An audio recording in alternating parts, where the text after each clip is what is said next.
a single gem in the Tower of London. Now this is dazzling. Has seen the rise and fall of more empires, caused more bad luck, It is said to be cursed.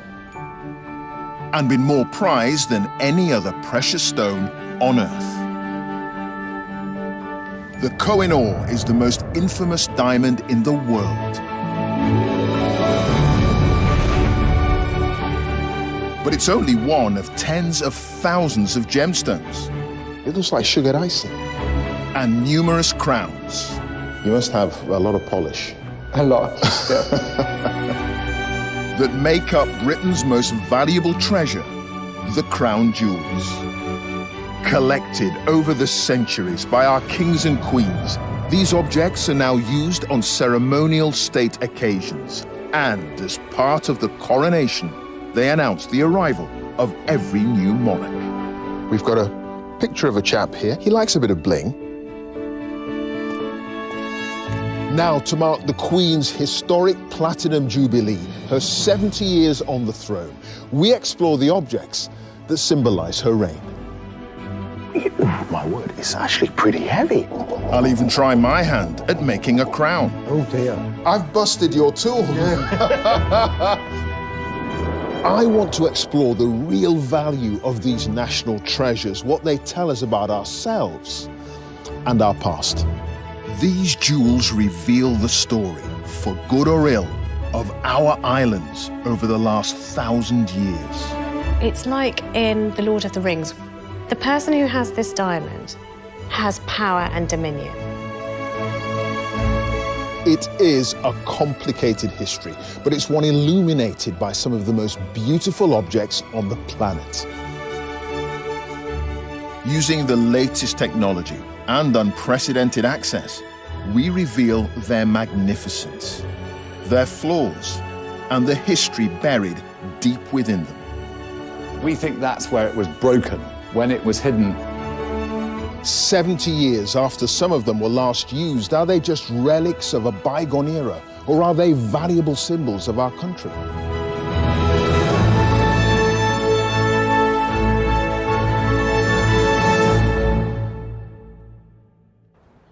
I've never seen the crown jewels. As a child of empire, there was no positive connection for me. But then one day I was on the tube and I saw this poster. And looking at a crown was a young boy. And it made me think, what is the value of these undoubtedly majestic treasures to someone like me? So I want to find out what they're really about. What relevance do they have for us today? And what can they tell us about the past?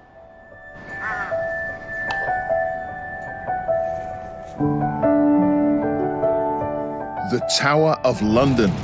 It was built after the Norman conquest of 1066 by William the Conqueror. It has been home to the crown jewels for more than 600 years. So it's the place to start my journey to discover what we can learn from them. My guide is an expert on the collection, Nivek Amichand. So I'm very excited. I've never seen these before. Ooh, dazzling. Absolutely amazing. Wow. How big is the collection? So there's over 23,000 diamonds, sapphires, and rubies in the collection. They span from all over the world. So many jewels. So much gold. The collection contains 13 crowns. You can view them from practically every angle, other than from above. I'm told that's because only God can look down on a crown.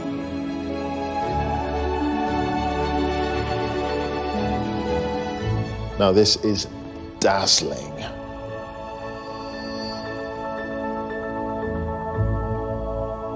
Absolutely beautiful. This is probably the most famous crown. It's used once a year by Her Majesty for state opening of Parliament. The imperial state crown. How many stones are in this? It's nearly 3,000.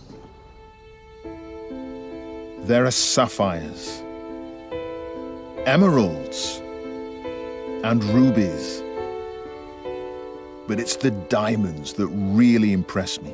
I mean, it looks almost unreal. The clarity of the diamonds is absolutely unbelievable. Look at the bottom. You've got a 317.4 carat diamond, the Cullinan II. Cullinan II isn't even the largest diamond in the collection. Within the sovereign scepter, there is also a Cullinan I. So that's the world's largest top quality white diamond. It's the Cullinan I, or the Great Star of Africa. To get an even closer perspective on the crown jewels, we've been given unprecedented access to film them using the latest in motion control and macro photography. Moving the camera around the Cullinan I in close-up really brings it to life. The colors are incredible, aren't they? How they just come out at you. You can see it all glinting, and then that hint of fire in its belly there, look at that. It's because the light travels inside and it bounces around, just popping at you like fireworks. And it's why diamonds were designed to be worn objects. You've got to see them on the move. That's what gives them their amazing power.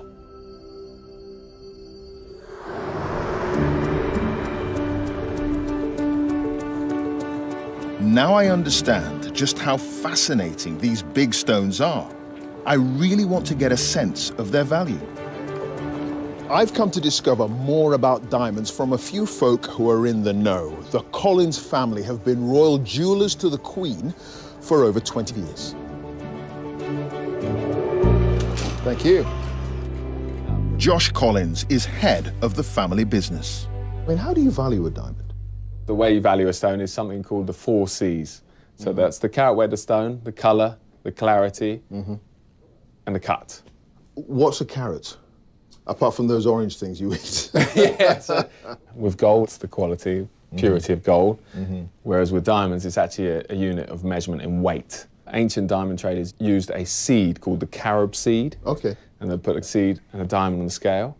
If it weighed the same as the seed, it would be a carat weight. I think you've got some examples. I have to show indeed. me, haven't you? Exactly, yeah. We have here the perfect white diamond. This is just over 10 carat, and it's as pure as it can be. Colourless, yeah. Absolute, the highest you can go in colour. It's flawless, and it's actually the same quality as you see in the Cullinan diamond in the crown jewels. The Cullinan itself. Yeah. How much is this? This one's about 1.5 million. 1.5 million? Yeah. It's an extremely rare stone. So, similar purity to the Cullinan. Exactly. 10 carats. Yes. The Cullinan, Yeah. how many carats is that? So over 500 carats. To think over 500 carat of the same quality. Yeah. Yeah, it's quite phenomenal. Well, this is pretty much as good as it gets for mere mortals. Look at that. And it's all about the purity, it's all about the cut. And this is 10 carats. Now, your average engagement ring is probably about a single carat, and the Cullinan is 500 carats. If Josh's 10 carat diamond is valued at £1.5 million,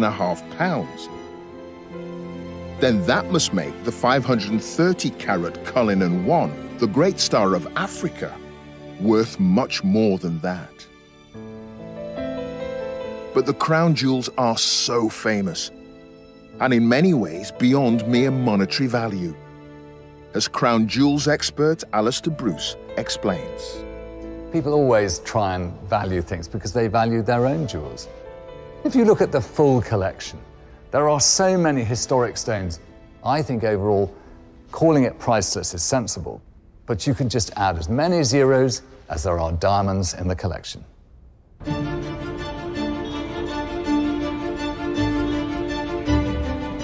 Two of the most famous stones in this priceless collection, Cullinan 1 and 2, were cut from the same rough diamond.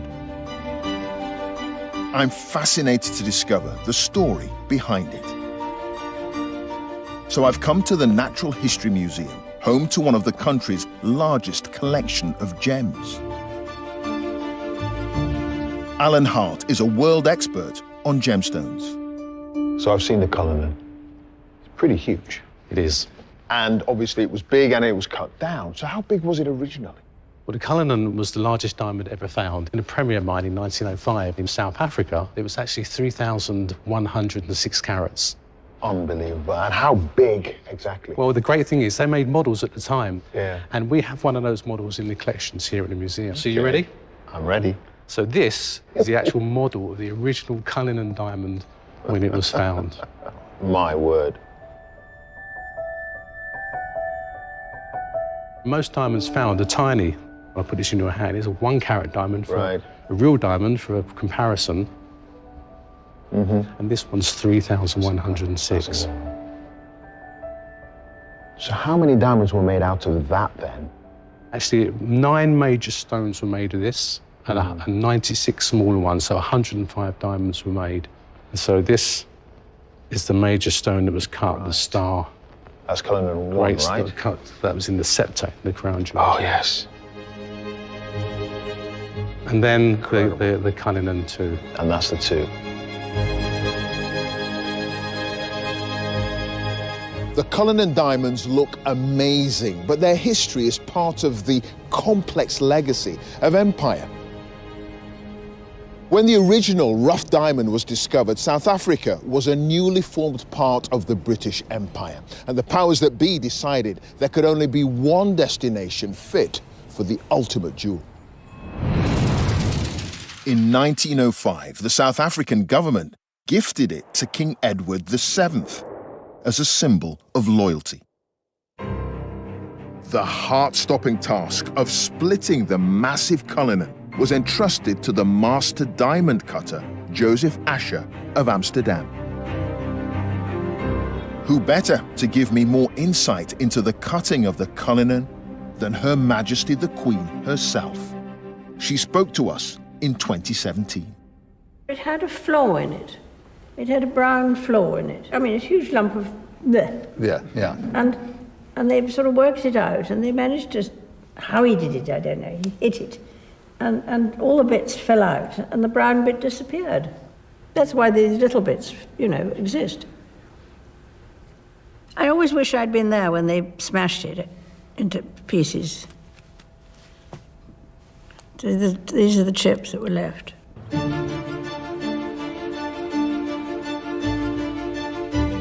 Placing some of the largest diamonds in the world into the most important objects within the crown jewels gives those pieces an even greater symbolic value. None more so than the crowns. And to gain a better understanding of them, I'm exploring one of the most famous of all. Now, this is obviously the crown that everyone recognizes. This is St. Edward's crown. It's the oldest crown in the collection, made in 1660. Amazing, absolutely amazing. The intricacy of the work as well. So beautiful. Stunning. I mean, it looks incredibly heavy. 5 pounds or 2.3 kilograms, and it's solid gold. St. Edward's crown is only ever worn by each new sovereign once, to announce the start of their reign. It's so heavy that many chose to have it carried on a cushion next to them. The most recent was the Queen's great-grandfather, Edward VII. He just had an operation to remove his appendix and wore the much lighter imperial state crown instead. But Queen Elizabeth II was up to the task. She is the only person alive today who has ever worn it, and so has a unique perspective on St. It's identical, I think.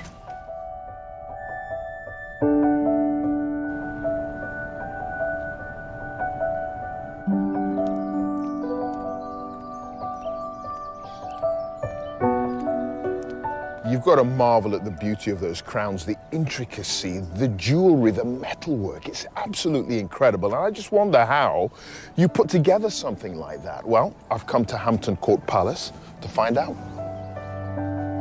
A few years ago, head of interpretation at historic royal palaces, Aileen Pearce and her team decided to recreate a crown.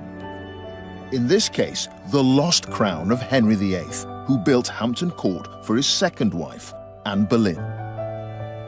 Henry VIII, famous for his 6 wives, was crowned in 1509. While at Hampton Court, he would frequently don his crown, wearing it for the many religious festivals celebrated in Tudor times. Wow. So here we have it. There we go, there we go.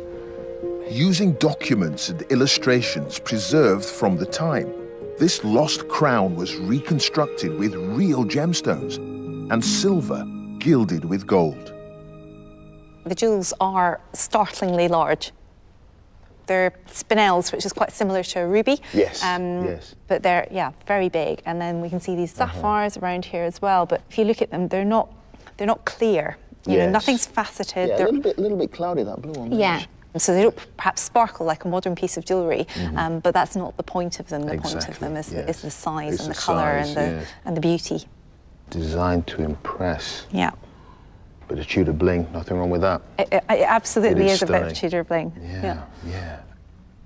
So how do you make something like this? You first make the circlet around the bottom, and then these arches here are separately attached, and then the orb and cross are held on by a tiny little handmade screw and nut. And all of the individual gems were attached with these split pins, a bit like a paper fastener. So it comes as a kit of parts, really. Yeah. Oh, my word, it's actually pretty heavy. Yeah, it weighs 3 kilos. It is so impressive, isn't it? Yeah. It's amazing. Very I like love the the figures on the outside of it as well. Yeah, they're gorgeous, aren't they? So we've got the Virgin and Child, and then we have St. George, and they were on it from the beginning. But what happens is that the 3 figures of Christ, which were on here, are swapped for 3 kings. In 1534, when Henry wanted a divorce to remarry and secure a male heir, he broke with the Catholic Church and made himself head of the Church of England. These kings, we think, were royal saints, and he was aligning himself with the royal saints of the past and making a real statement about being supreme head of the Church of England. Rather than Rome. It is incredible. For a Tudor craftsman to have put that together, how long would it take? Well, I think you need to go and see the Crown Jewellers team who made it for us, because they'll be able to talk you through exactly all the steps they took to make it. They might let you have a go yourself in their workshop as well. Me trying to put together split pins? Nah. Well, you never know. All right, we'll see, we'll see.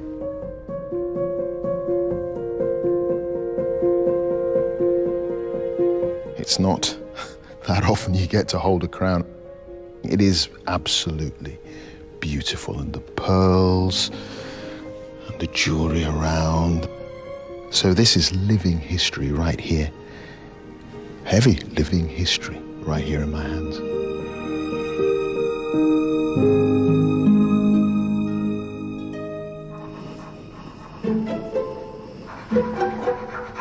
The crown was made in the workshops of the Collins family, supervised by former crown jeweller Harry Collins. Everything we done was handmade, hand-worked, handcrafted. It had to be right. We had to do this 100% correct. It's very hard to do things that are imperfect. We wanted the dents, the scratches, the chips. Knowing what the tools they had, we had to make tools that were bad. So in here, some of the crown was actually made Brilliant, thank you. I'm hoping to gain an insight into that craftsmanship with master jeweller Dave Stevens. So would you like to have a go? I knew you'd say that. OK, well, yeah. Why not? Let's give it a go. Let's give it a go. First, Dave's taking me onto the nursery slope. He wants me to cut out a cross from solid silver with a hacksaw. What could go wrong? OK, let's see. All right, OK. There you go. A little bit further out and a little bit straight on. OK. I can see it wobbling already, my life. Check it out. What do you think? Yeah, no, but that's okay. That's okay. Cause it actually has wobbled. Yes, but we can... My line's wobbled. How did that happen? So you did this for a crown. Yes. That, Oh dear. I've busted your tool. Yeah, that's going to come out of your wages now. I know. So it's a little bit of wire, isn't it? Yeah. Just so a bit of wire. Put your new one in. OK, does that happen often? No. No. So what was the most intricate part of the crown to make then? What was the most difficult? I guess the bits where the figures fit. We had to make the recess for those figures to fit in, and then the twisted wire, because there was so much of it. The twisted wire so it looks like sort of braid? Yes. Yes. I think what do you think? Yeah, it's pretty good. If you give that a twist now, it'll probably come out. Just twist it out. It's quite a sharp edge. There you go. That's pretty good. So I've cut out the cross, as you can see, and the idea now is that I've got to solder this to the edges. The trick is to heat up the solder, the cross and the metal wire to the same temperature so that the solder sticks evenly to both. Are we there? Yeah, I think it's gone. Yeah. Well done. The sense of satisfaction to start from, you know, the basic materials, put it all together, cut them out, mark them, to end up with that. Yeah. Incredible, really. Nice to be involved with. Yeah. Dave, what do you reckon? It's not fallen off. Oh, you've done well. Not too bad, not too bad, yeah. We spent in the making, the planning, over a year. You ended up living, breathing, thinking like Henry VIII. You know, if he walked through the door now, I could put that crown on his head and it would just be perfect. Sadly, the replica is the only crown we have that shows us how magnificent Henry VIII's crown jewels were.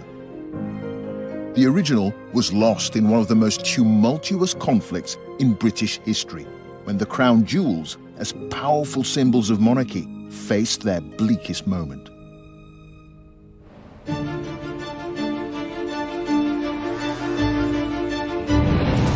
In 1642, a civil war exploded between royalist supporters and parliamentary opponents of King Charles I. The parliamentarians, led by Oliver Cromwell, won, and in 1649, King Charles was executed. To discover what happened to the crown jewels and to see some extraordinary documents, I'm meeting crown jewels historian Dr. Anna Key.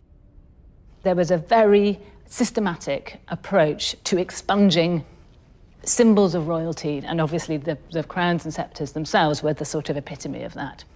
So in 1649, the stones were popped out of the settings. It's an extraordinary thing to imagine. And then the crowns were broken up and they were quite literally melted down.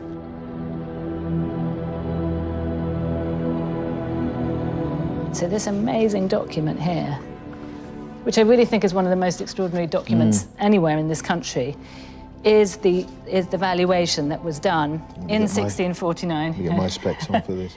So here we are, the King's Crown.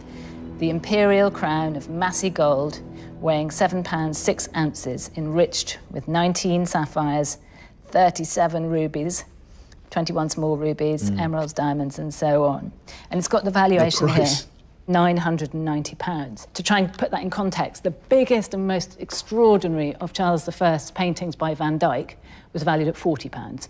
And this crown is £990. It is quite shocking, isn't it? But then again, these are the very things that you would want to destroy if you want to obliterate the sense of monarchy and the idea of monarchy, not just it in practical terms by exactly, chopping off and someone's actually you head. get a real sense of that on one of these pages, because it says here, the forementioned crowns, since the inventory was taken, are, according to order of Parliament, totally broken and defaced. Did anything survive? I mean, did the Republicans get their hands on everything? There were some other things which were part of the coronation regalia, but which were felt to be less sort of potent, which were sold. And one of those things was something called the coronation spoon. Yes.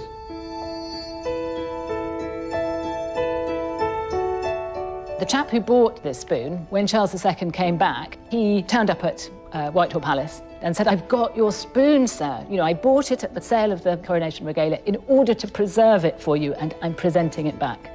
And as a consequence here, this one item is still in the collection. So it's, you know, it's very modest enough an entry, one silver spoon gilt.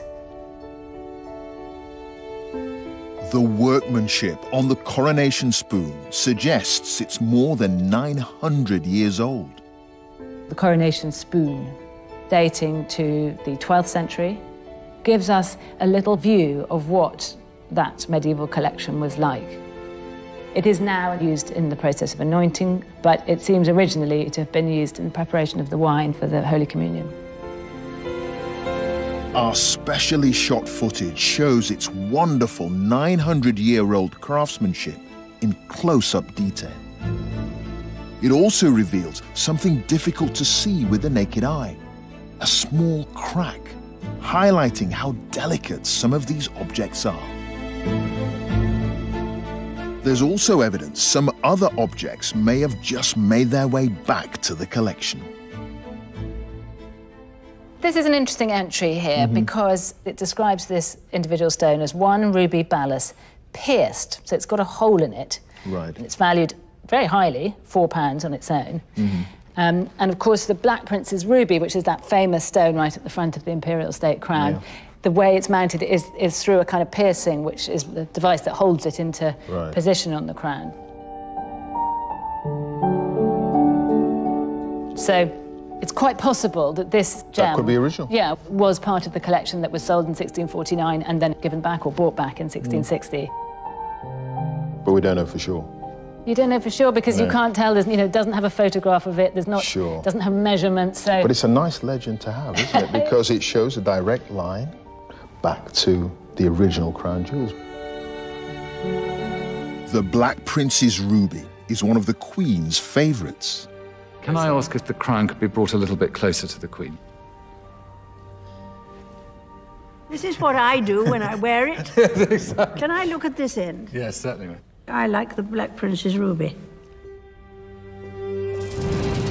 The ruby is said to have been worn by Henry V in 1415 at the Battle of Agincourt. He's supposed to have placed a feather in the hole drilled into the ruby. It's fun to see, I think, with the idea that his plume was put into the stone on his helmet. Bit rash, but that was the sort of thing they did, I suppose, in those days. The ruby is in fact a spinel, a slightly softer stone. It may well have held Henry V's feather, but gem experts believe its appearance attests to an even earlier function and origin. You can see there that thread going through, which is where a channel was dug in order to wear it as a pendant, so it could be hung as a piece of jewellery. The hole and the gem's smooth appearance suggest it originally came from Asia. And the type of spinel indicates it was mined before the end of the 14th century. And you're not normally allowed to see it from this angle, from on top. You're not allowed to look down on the crown jewels. But we've got a bird's eye view of it. Absolutely magnificent.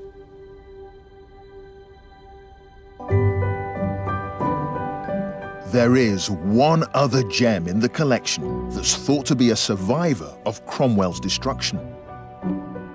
It gives an insight into how the spiritual value of the crown jewels has grown through the ages and takes us all the way back to their origin.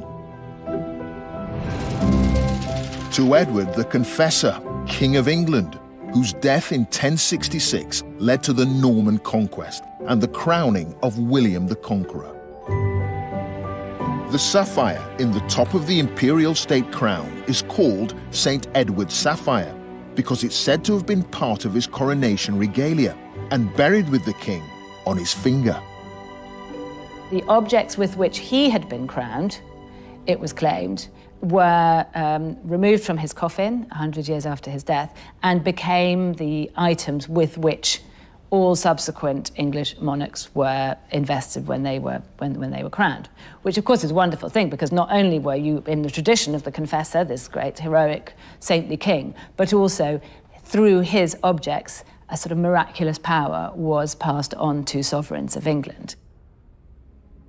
The idea that that sapphire was worn by Edward the Confessor, who was dead even before William the Conqueror arrived, and yet when the Queen reads each year the instructions for her Parliament written by her Prime Minister, it sparkles watching down on the history of the United Kingdom today. To explore the spiritual importance of St. Edward and his sapphire to the crown jewels, I'm visiting his tomb and shrine. It's a place thought so holy that coronations have taken place here for nearly 1,000 years, since William the Conqueror in 1066. Westminster Abbey.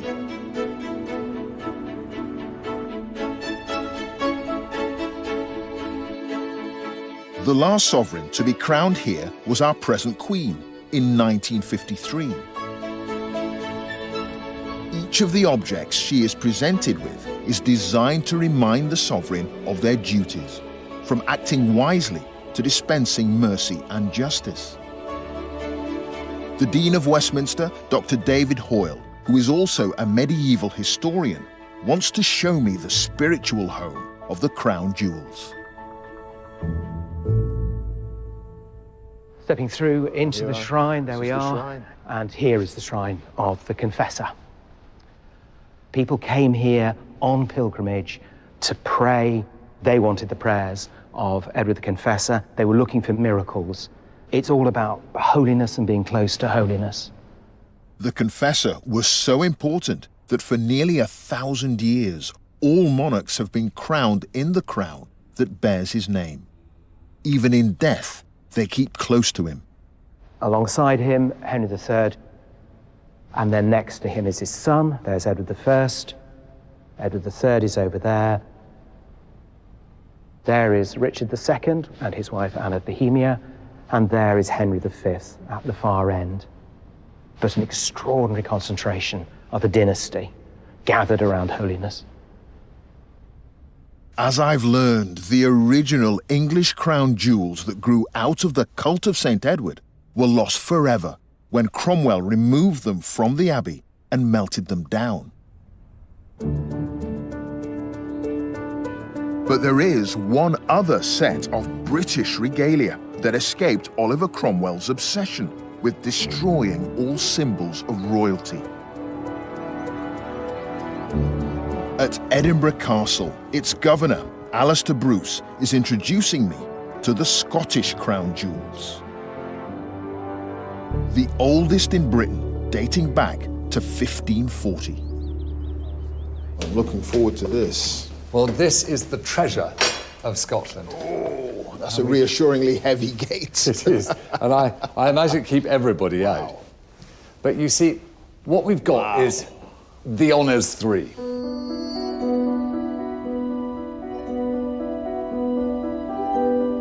And they are the very heart and soul of this nation. You've got a crown, a sword, the sceptre. They are the oldest crown jewels in the United Kingdom. The centerpiece, that crown, is unbelievable. In 1540, it was made for King James V. And then it was used at the coronation of Mary, Queen of Scots. Now, the craftsmanship in it, I think, is fantastic. Breathtaking. The crown contains symbols that remind us of what was important to the idea of kingship.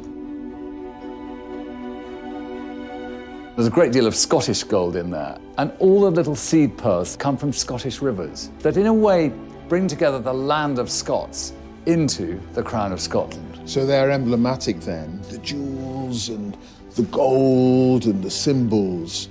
They sum up an idealized version of the land of Scotland.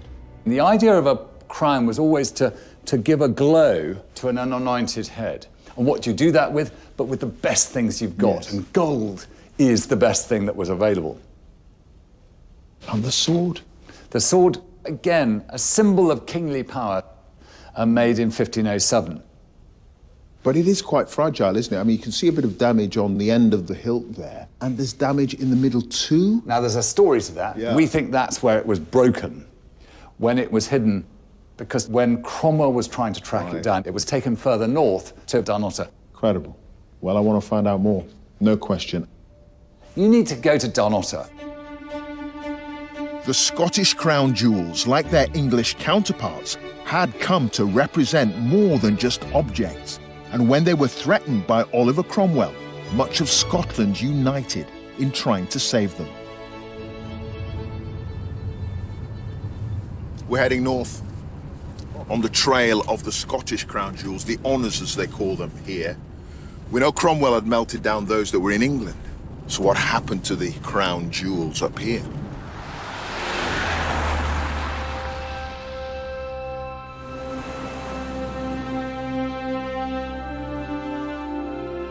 I've come to Dunnottar Castle on Scotland's east coast, 110 miles north of Edinburgh, a place key to the story of the Scottish crown jewels.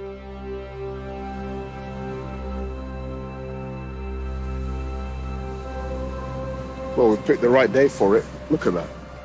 Unbelievable, isn't it? So romantic.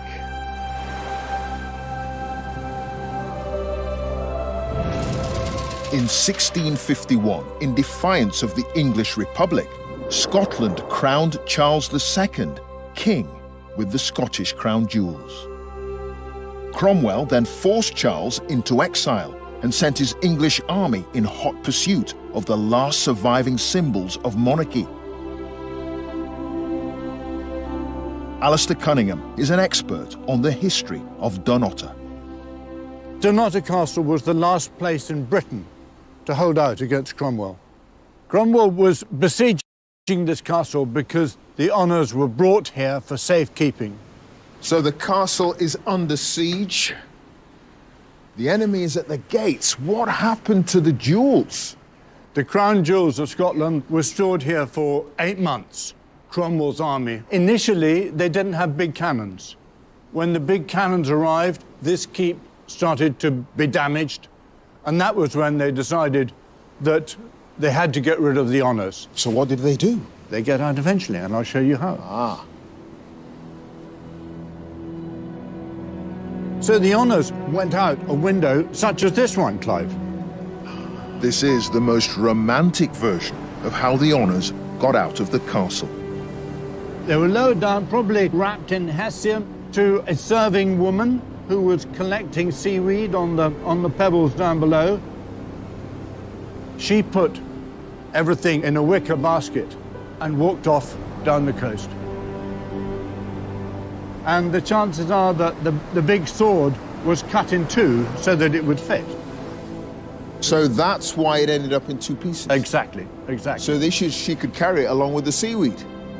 Where did they end up? They were spirited down the coast to a little village called Kinneff. The woman that orchestrated this was Christine Granger. Christine Granger, with her husband, the priest of Kinneff, hid the jewels in the church under this pulpit for 9 years until the restoration of the monarchy. Had they been caught, they would have been executed.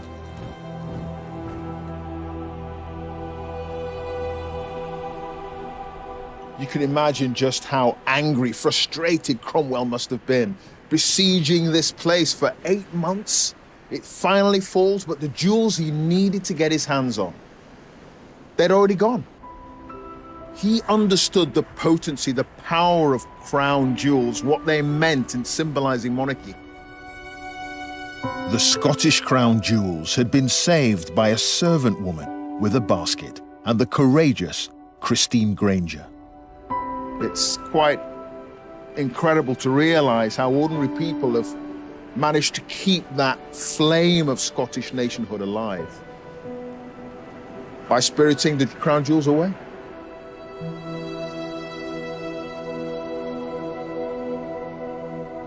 The Scottish crown jewels survived Oliver Cromwell. But what do you do when the symbolic heart of the country has been completely destroyed? To understand the problem that Charles II faced when he was restored to the throne in 1660, I'm drawing on the expertise of Dr. Anna Key. These, amazingly, are the minutes of the meetings that happened on the 26th of September, 1660. And so it's got all the people attending. The king himself is chairing the meeting. And then we have the notes of the discussion they were having about what was going to be needed for the king's coronation. Looking at what have been the regalia, it's all about what was it like so we can replicate it. And then it gets to the list of what's needed. So and here we go. First, to have 2 crowns, the one named St. Edward's crown and the other an imperial crown. And then it goes through the list of ball and cross of gold, the orb, etc. and so on. So, I mean, you know, it's like a shopping list. It's a regalia shopping list. And it's based entirely on what was lost before. So it's back to the way it was. This wasn't the beginning of a new era. This was a continuation of the old. And that meant recreating, pretty much down to the last little jewel, those elements of the crown jewels that were destroyed, including the crown, St. Edward's crown. Exactly, and the fact that it was called St. Edward's crown, you know, even its name speaks of that sort of determination to recreate the past. We've got a picture of a chap here. He likes a bit of bling, as we can see. Yeah. So this is a painting of Charles II. So he's wearing the brand new crown that had just been made, the state crown.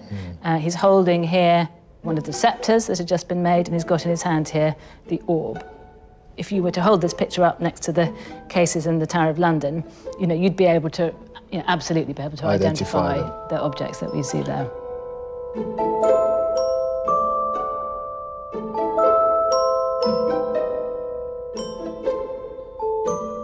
To see those documents, to feel them, to touch them, really quite incredible, because the idea of the crown jewels, they represent the idea of monarchy. And that is what the Republic wanted to destroy and what Charles II wanted to re-establish. And Charles II, in recreating those objects that were sold off or melted down, he was saying, yes, my reign might be new, but it's completely rooted in the past.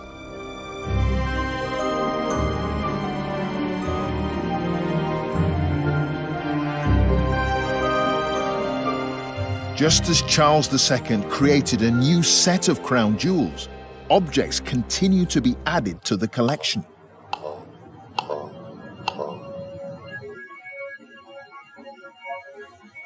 In 1953, at the Queen's coronation, these armills were a gift from the Commonwealth. And the collection continues to evolve. More crowns. More.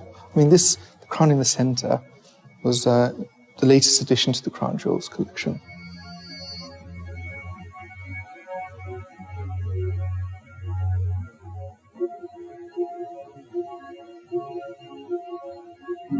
It was designed in 1960s, used at the investiture for the Prince of Wales at Carnarvon Castle.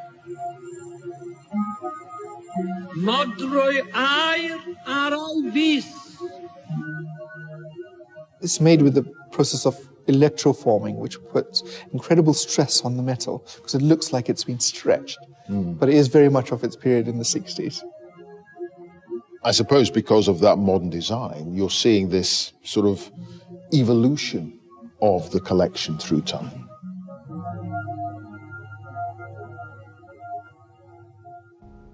Nothing epitomizes more the changing fashions that have shaped the crown jewels collection more than this magnificent crown.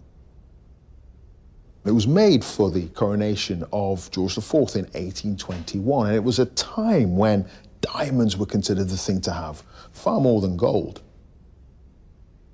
And Georgie, he liked his diamonds. But in the early 19th century, they were actually quite a rare thing for people to own, even the royal family.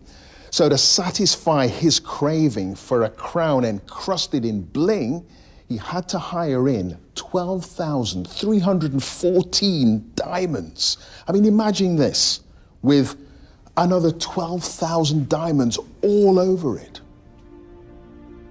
Astonishing.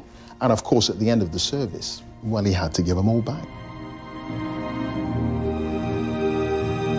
The availability of these diamonds for hire flowed from one unusual source, the French Revolution at the end of the 18th century, when the French monarchy was abolished.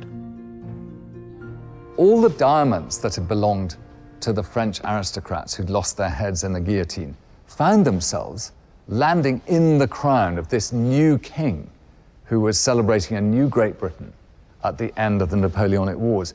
And in a sense, this new Great Britain and its new king were setting the template for a new and changing nation. It was going to gain influence around the world. It was going to gain great wealth, but it certainly had a very splendid crown on the king of its day.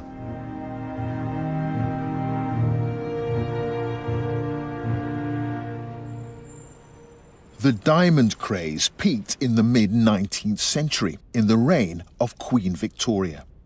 Now the largest empire on the planet, Britain sought the world's most valuable gems to express its newfound power and domination. This led to the capture of one notorious diamond that had passed through the hands of numerous other foreign rulers for 1,000 years. This is where the famous or infamous Kohinoor diamond sits. Stunning, absolutely stunning. Fought over for hundreds and hundreds of years by Persian kings and princes. Wow. Went through Afghanistan, and it ended up in the Punjab, where the Prince Dilip Singh handed it over in the Treaty of Lahore to Queen Victoria. And that's how it's come into our collection. It is so pure, so beautiful, so dazzling. The Kohinoor now sits in Queen Elizabeth, the Queen Mother's crown.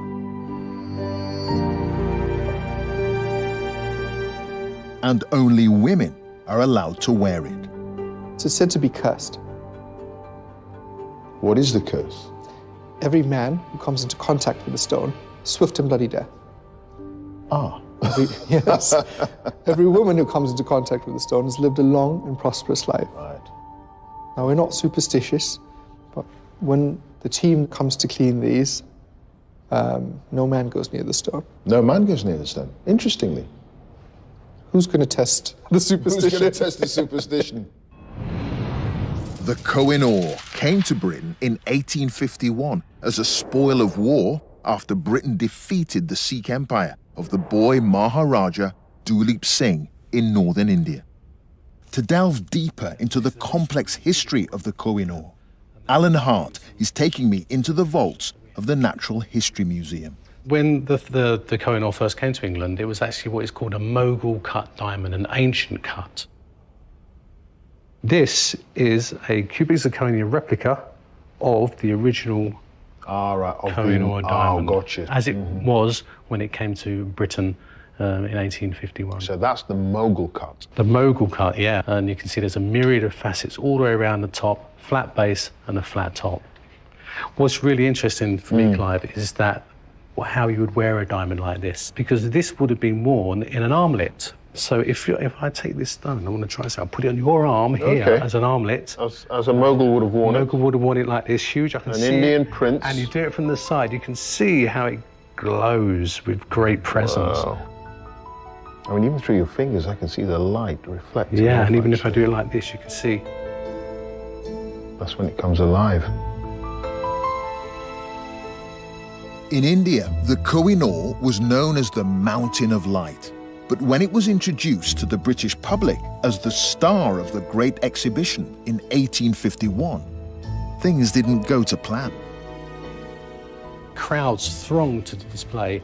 They put this diamond, 186 carats, in a huge display case, and the light at the Great Exhibition did it no favours whatsoever. Really? Originally, they put it on display upside down. Then they tried to get light into the stone, so they put it the right way up, and they raised it to get light in. So let me give you an example.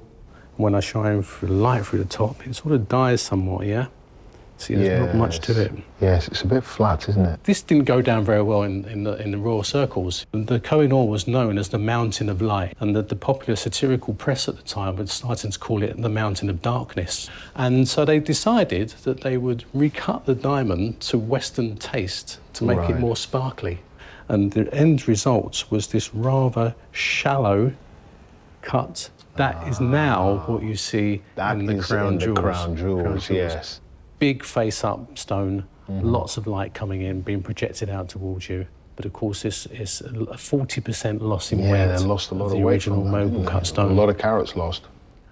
The loss of the original Kohinoor and its recutting into a diamond more fitting to Western tastes is a powerful symbol of its complex history and the legacy of empire. Something that has been explored by the journalist and author Anita Anand. It used to belong to a man called Ranjit Singh, the one-eyed king. He was a Sikh Maharaja who managed to unite the whole of northern India into a really powerful empire. And he wore the Kohinoor diamond on his arm. It was a talisman of power. And he was actually the first monarch in a very long time who died peacefully in his sleep. His children spent the next 5 years after his death stabbing, gouging, poisoning and bludgeoning each other to death. Until, in 1839, the last man standing is not a man at all, it's a little boy called Maharaja Duleep Singh. The big diamond sort of drooping off his chubby little arm. And the British suddenly think, oh, this is new. They undermine the boy king, they manage to take the kingdom, and they say, sign over your kingdom. You sign over the Kohinoor diamond, it is over for you. And that is how it passes from Indian ownership to British ownership. OK, well, I've got something for you. Oh. This is a copy of...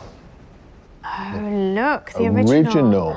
Kohinoor diamond with the Mughal facets. Do I have to give it back? Yes, you do.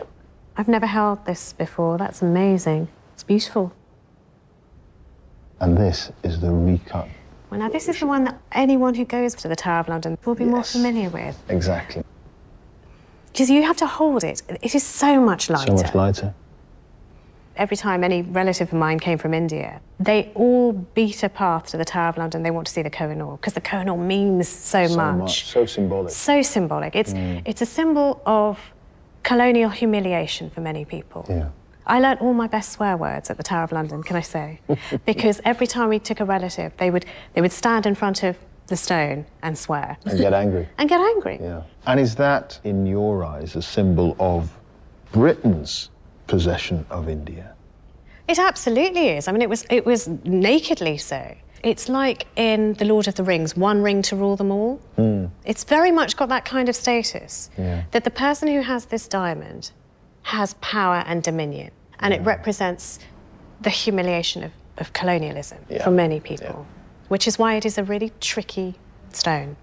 The Pakistanis want it back, the Indians want it back, the Afghans want it back, the Iranians have asked for it back because it was a massive part of the Persian Empire. So, you know, it is through the facet of this diamond you can see so much of history, and all of it's bloody.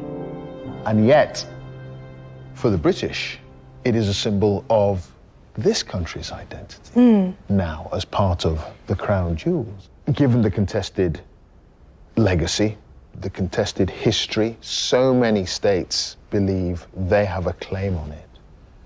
Does it feel that perhaps being part of the crown jewels is perhaps where it should be? If it stays here, that's fine. This is a wonderful vehicle, a prism to look through the history of why, I'm here, sort of the relationship between Britain and India. I was struck by how emotional I felt holding those two.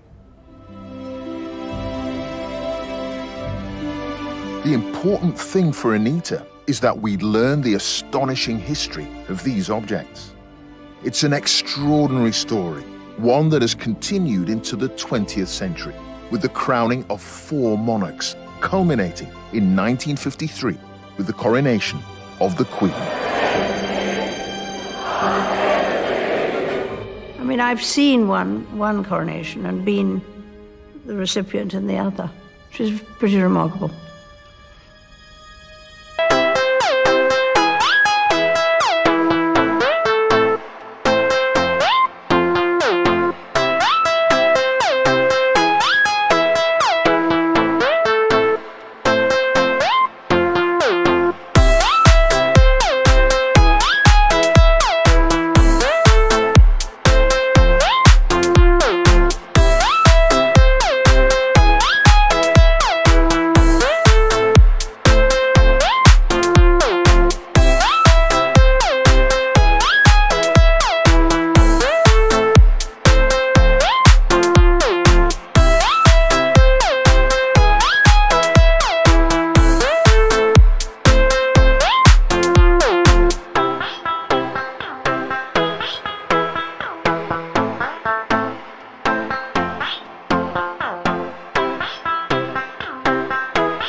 Our specially shot footage has allowed us to get closer to the crown jewels than ever before, to explore their magnificence, their flaws, and the deep history within them. It has been a powerful journey of discovery, and what I've realized is that the crown jewels are still very valuable to us as a nation today. That value, however, is not in terms of pounds and pence. It's because these objects contain within them the story of these islands, for good or ill. It's a complicated history, one we need to keep exploring and learning from. But one thing is for certain, it's a story that is not finished yet.